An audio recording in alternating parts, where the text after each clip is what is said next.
Pemirsa, harga semua komoditi kebutuhan pokok masih mengalami naik. Akibatnya banyak pembeli yang mengeluh karena kebanyakan pembeli adalah pedagang usaha makanan.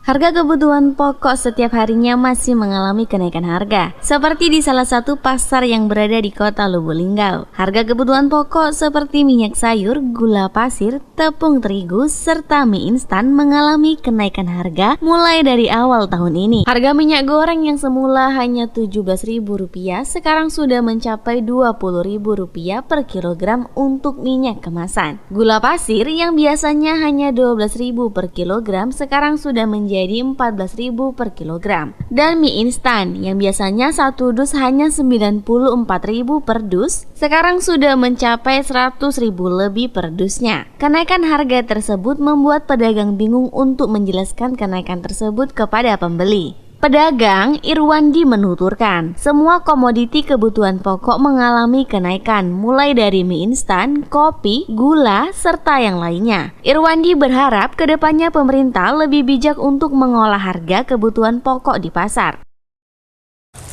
Seperti tahun-tahun sebelumnya, tahun 2021 akhir, ini juga sama, semua sembako pun naik.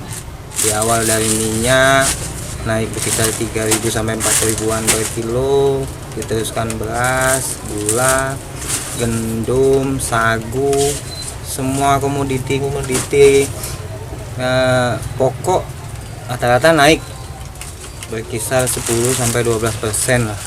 Ya, kalau harapan kami sih ke depan semoga pemerintah ya lebih bijak lah untuk mengendali harga-harga pasar kan, karena setiap tahun sih kayaknya nggak ada perubahan sama. Yolanda Monika Putri, Silam Pari TV melaporkan.